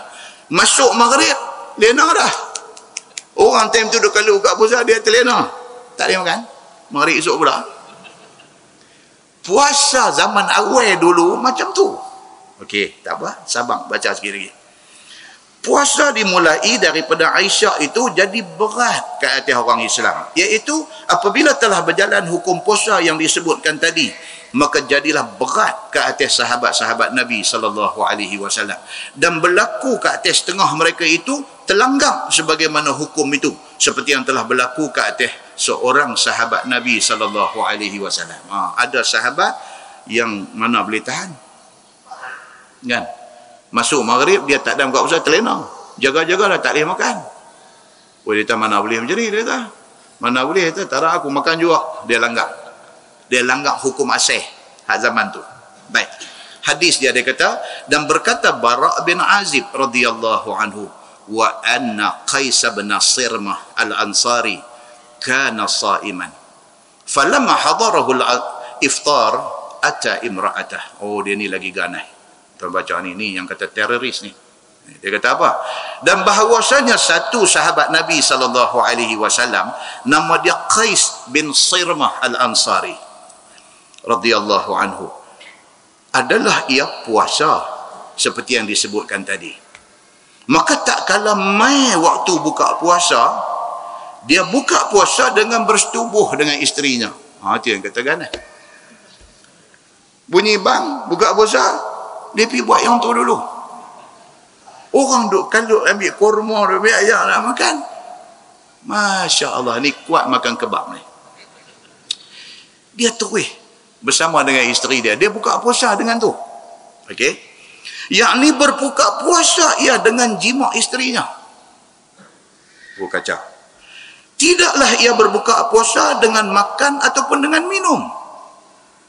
Bila sudah selesai ia daripada berbukanya dengan jima itu, bertanya ia kepada isterinya, faqala hal indaki ta'am? Faqalat la, walakin antaliqu atlubu lak. Maka kata ni syekh tadi ni, adakah di sisimu, dia tanya bini dia, adakah di sisimu makanan yang boleh kita makan lah ni? Dia pergi clear yang tu dulu, lepas tu baru teringat nak makan. Dia kata kat bini dia, suruh malam ni apa? Sabda.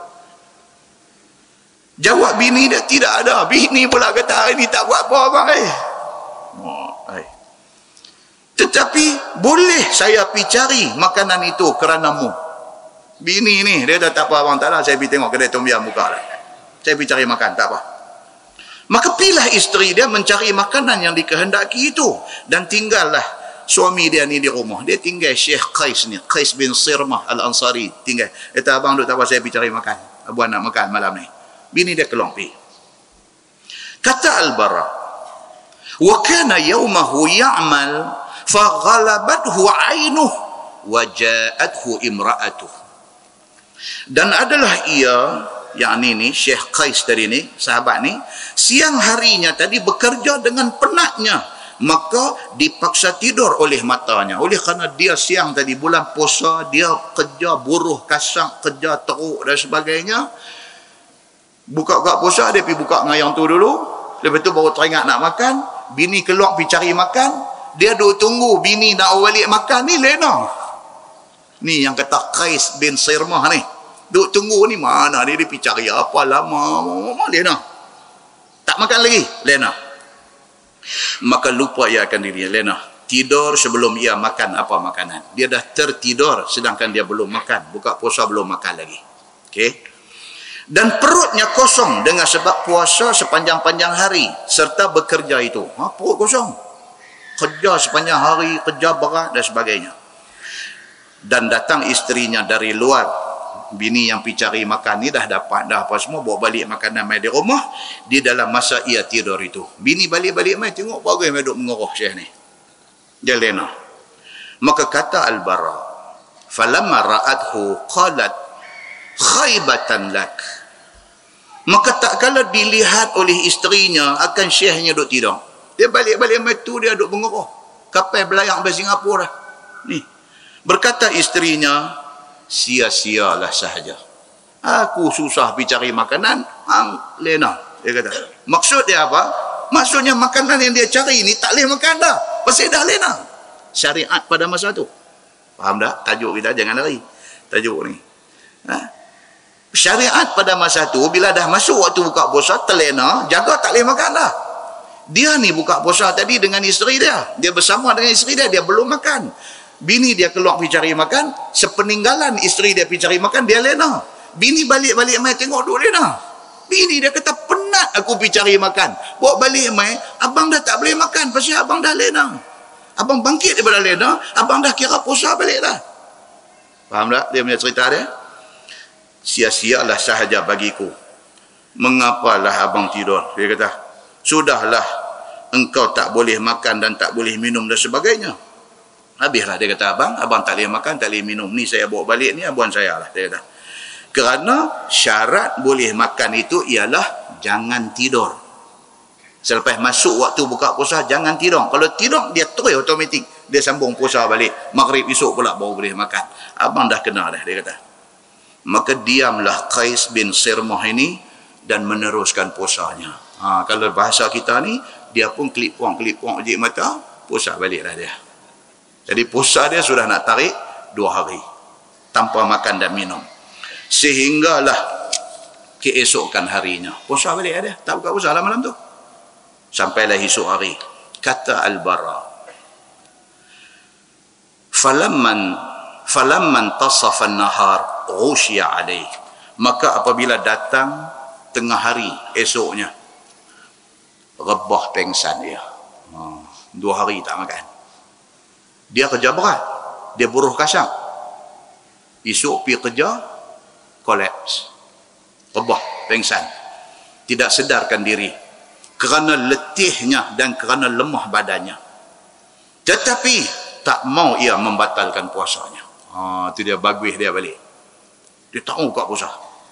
Dia pun tengok dia di tempat kerja dah rebah, dah apa, dia pun kata kat dia, Qais, hang buka puasa lah, hang teruk ni. Tak mau. Dia nak terus puasa juga. Dan orang-orang pun tolong beri sedarkan dia, mai duk percik ayam kat muka ni suruh bangkit. Dan apabila dia sedar, dia tak mau buka puasa. Maka orang-orang pun pergi jumpa Nabi SAW. Ini kes dia. Jadi bila dah jadi macam ni dekat Qais, sahabat-sahabat pergi jumpa Nabi SAW. Fadzakaru dzalika lin-nabi sallallahu alaihi wasallam. Maka orang pun pergi cerita dekat Nabi sallallahu alaihi wasallam hal Qais ini.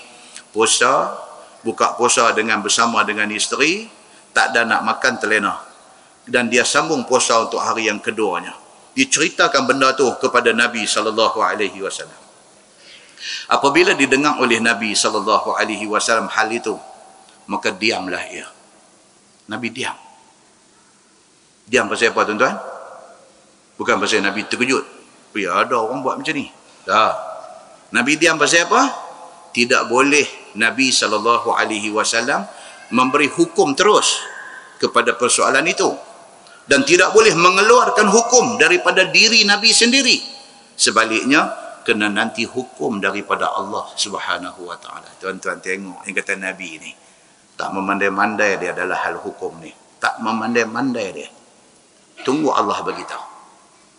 Jangan kita jangan jadi orang yang 1000 persoalan 1000 jawapan. Jangan. Pasal apa? Takut jawapan kita tak betul. Pasti betul tak apa. Tak pasti kisah. Kata wallahu a'lam itu adalah ilmu. Bila orang tanya benda kita tak tahu, kita kata wallahu a'lam, nanti saya semak. Wallahu a'lam tu ilmu. Bermakna dia berilmu. Dia tak jawab benda yang dia tak tahu. Dia ada ilmu, maka dia tak jawab. Orang yang tak ada ilmu ni, lambat orang tanya nak jawab. Bahaya macam tu. Nabi SAW. Bila orang tanya, dia tak tahu hukum ni, dia kata tunggu Allah beritahu. Saya pun tak tahu, tak pernah dengar lagi kes macam ni. Masalah bersetubuh dengan isteri dan sebagainya pada malam hari itu diharuskan syarat bagi orang itu, bagi orang yang berpuasa itu. Sesungguhnya manakala zahirlah berat hukum puasa itu, dimulai daripada waktu tidur atau kemudian daripada Aisyah, maka turunlah daripada langit hukum daripada Allah Subhanahu wa taala. Tuhan buat mai hukum lain daripada hukum yang telah lalu itu, iaitu kata Al-Bara, fa nazalat hazihil ayah uhilla lakum lailatas siyamir rafath ila nisaikum. Turun ayat tu. Dihalalkan, yakni diharuskan bagi sekalian kamu pada malam bulan puasa itu bersetubuh dengan isteri akan isteri sekalian kamu mana-mana masa sepanjang malam itu, selagi tak mai subuh. Kalau dia bersama dengan isteri dia, walaupun malam bulan puasa, walaupun malam yang esoknya dia nak puasa, itu dibenarkan, tidak jadi kesalahan. Maka apabila datang syahwat bagimu pada malam hari dalam bulan puasa, maka dibenarkan dan haruslah bersetubuh dengan isteri, tiada dilarang lagi seperti dahulunya. Jadi turun mai ayat Quran, okey, apa yang dibuat oleh Qais itu tidak salah. Tidak salah, dan sekaligus tidur itu tidak menyebabkan dia dianggap berpuasa. Puasa start pagi esok juga. Dia mai turun macam tu.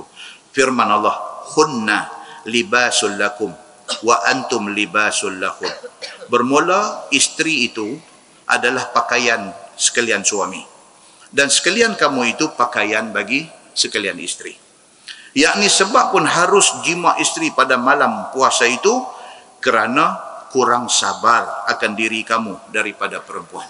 Ni hak kaki dong amal madu cap gajah ni. Madu cap gajah dia duk kena. Kacau.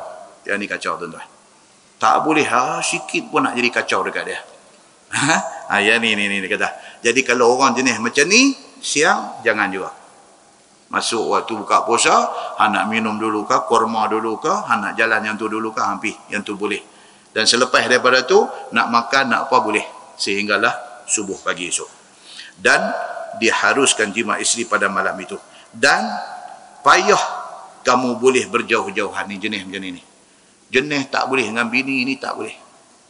Berotuh sikit pun jadi hal. Kacau ini, dia kacau. Bahkan banyak bercampur-campuran dan berdekat-dekatan dan bersentuh-sentuhan jenis ni. Jenis apa nak kata ni, tuan-tuan? Tak ada perkataan ni nak kata ni. Dia jenis belangkai. Allahu Akbar. Orang lain tengok sakit mata ni sampai berulat biji mata. Dia nak kata apa? Loving couple ke apa kah? Kira lagu duk melekat jalan doa lagu tu. Bini duk tang tu, dia pergi duk tang tu. Dia duk tang tu, bini mai duk tepi dia. Jenis macam ni. Loving couple kah? Apa couple kan ni nak kata ni? Jenis macam ni dia kalau puasa ni dia jadi kaplah habis semua. Pasal apa dia beritahu ni? Pasal ada orang macam ni dalam masyarakat ni, ada. Dia tak boleh. Kan? Jadi dia beritahu kata Islam bagi kelonggaran. Cuma belah siang Ramadan jangan duk mugang. Yang buat pasal sekali kena apa? Syahraini mutatabi'ain. Puasa 2 bulan berturut-turut. Tunggu sampai maghrib. Ni. Malam Tuhan bagi kelonggaran. Siang dia kunci ketat balik. Pasal apa? Pasal nak bagi kita ni berdisiplin. Reti pantang larang dalam hidup beragama.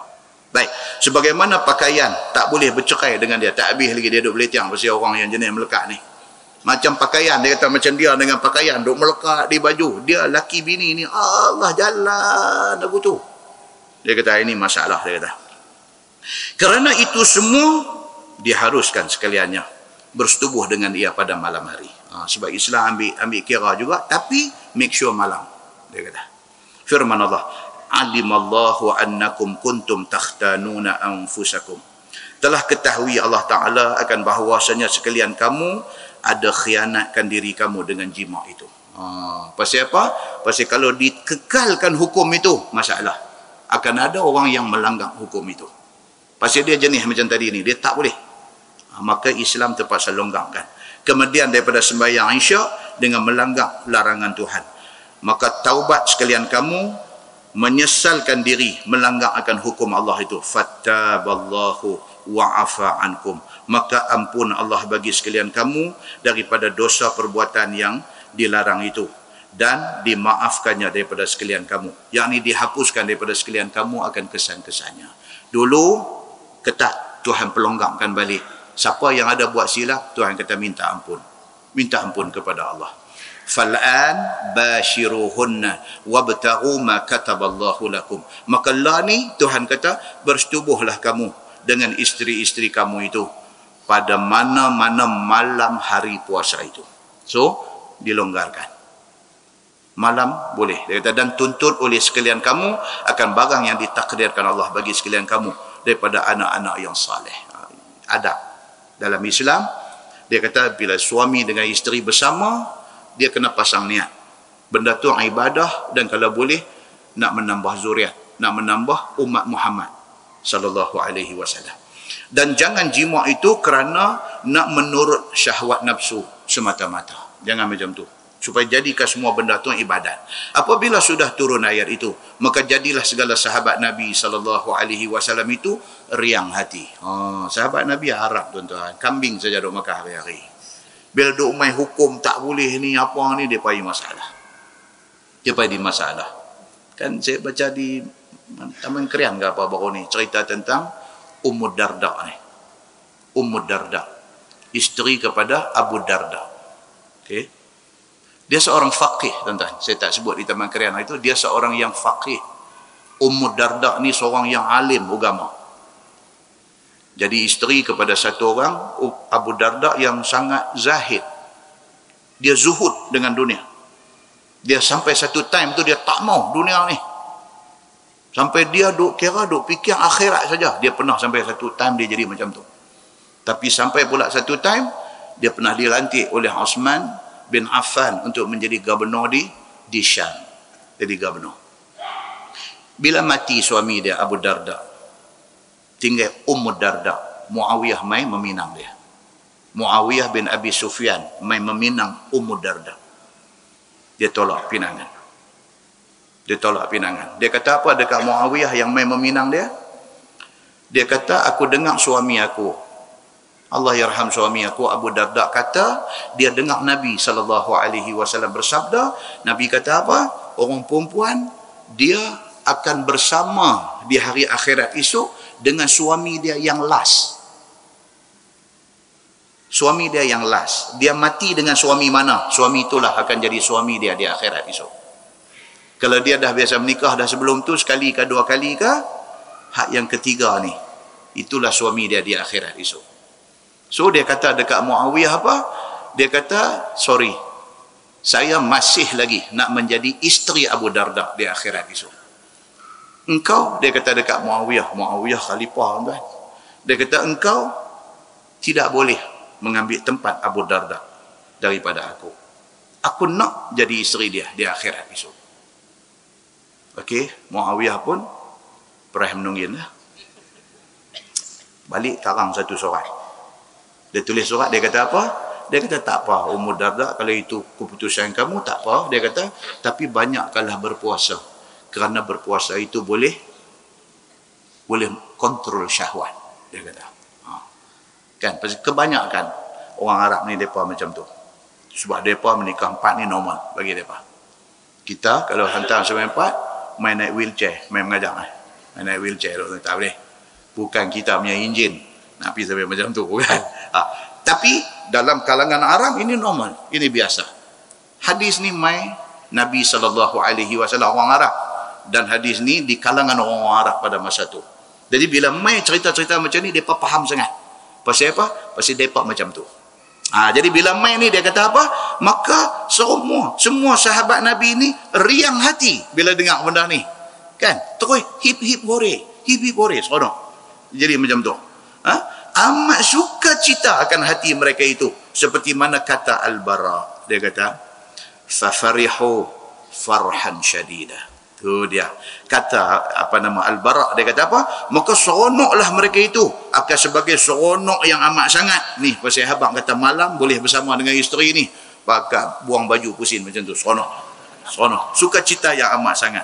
Kerana mendapat keluasan bagi mereka itu di dalam hubungan suami isteri itu. Serta dapat menunaikan kewajipan yang difardukan Allah. Seronok tu. Seronok bila buang baju pusing tu kira habis seronok. Baik.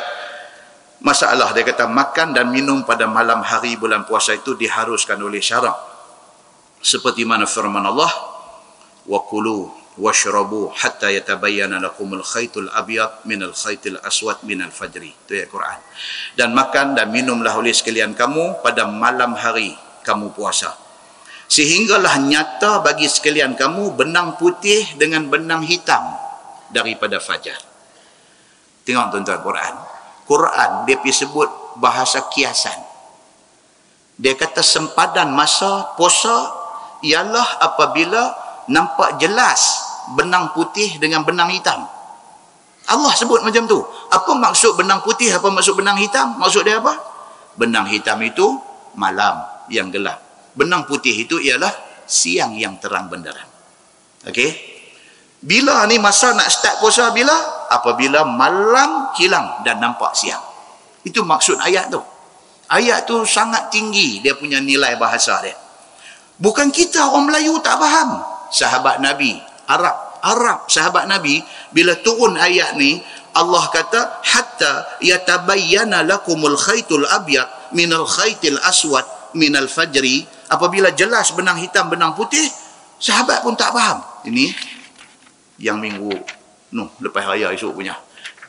Satu sahabat bila dengar ayat ni, dia tak tanya Nabi dulu, dia ambil faham sendiri dia.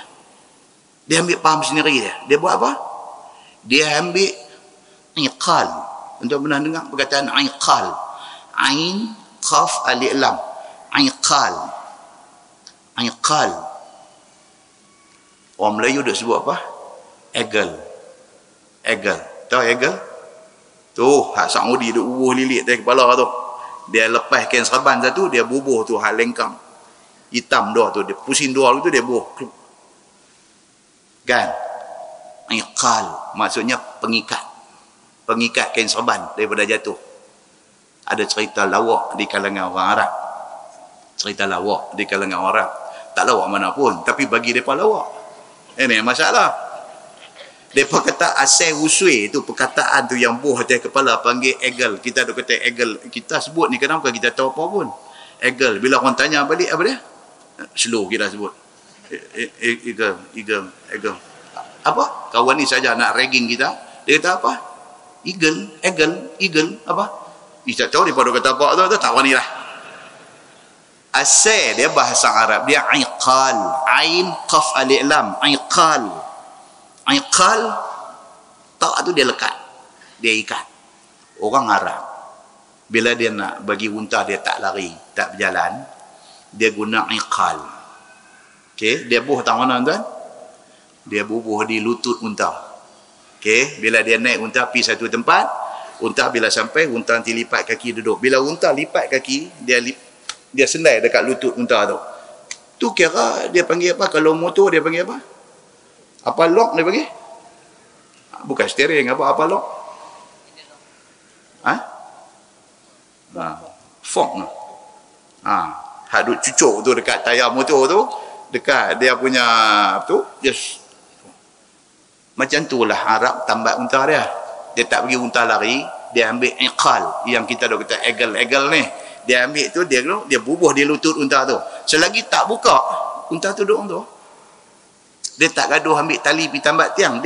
Dia bubuh di lutut unta aja. Sekali lagi bila dia nak jalan balik, dia cabut yang tu. Ni yang kata cerita lawak. Tak lawak pun. Dia cabut yang tu, dia bubuh dia balik yang tu. Arab sebut cerita tu gelak sampai mengelupak-lupang. Kita kata apa yang lawaknya? Ini yang masalah dengan mereka ni. Kan? Pasal itu dia nak abang asal usul egel tu. Iqal. Iqal kan, qaf tu dia bagi bunyi ga. Iqal kan, iqal itu dia. Kita sebut lagu tak bunyi, pasal kita tak sure. Iqal. Jadi dia ambil itu, dia bubuh di. Baik, Syekh tadi ni yang tak faham benang putih benang hitam ni, dia ambil iqal ni, tali hadu ikat kaki unta tu, satu tali kala putih, satu tali kala hitam. Dia ambil, dia bubuh bawah bantai dia. Dia bubuh bawah bantai dia. Dia nak tahu bila dah nak start puasa ni, dia angkat bantai tu tengok. Awak hak putih tak iri hitam lagi, awak hak hitam tak iri putih lagi. Macam tu punya cerita dia. Sehinggalah siang esok hari, benda hak hitam duk hitam juga, benda putih duk putih juga. Selanjutnya lepas raya esok kita baca. Apa jadi kepada Syekh ni? Dia ambil benda tubuh bawah bantai, lepas tu dia pergi jumpa Nabi tu. Nabi kata apa kat dia? Ni cerita pasal egel ni tadi ni. Nah, muslimin dan muslimat yang dirahmati Allah sekalian. Nah, wallahu a'lam. Kita continue tu.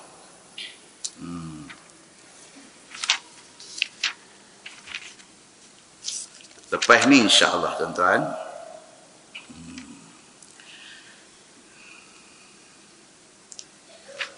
dia akan masuk kita gezek dah bulan lepas tapi tak ada baca tu, cerita tentang doa.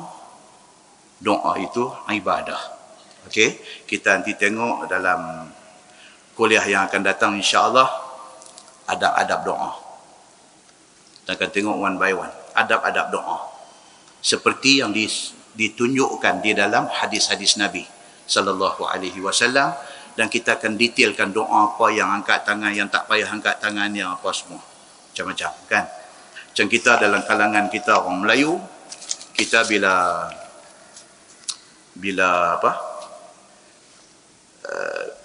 lepas iqamah kan, lepas azan kita baca doa. Kita baca doa azan tu. Lepas tu iqamah. Lepas iqamah kita doa lagi. Okey. Adakah di sana hadis yang menceritakan bahawa itu sunnah? Okey. Bila iqamah, Allahu akbar, asyhadu an la ilaha illallah, asyhadu anna Muhammadar Rasulullah, hayya 'alas salati, hayya 'alal falah, qad qamatis salatu, qad qamatis salah, Allahu akbar, la ilaha illallah.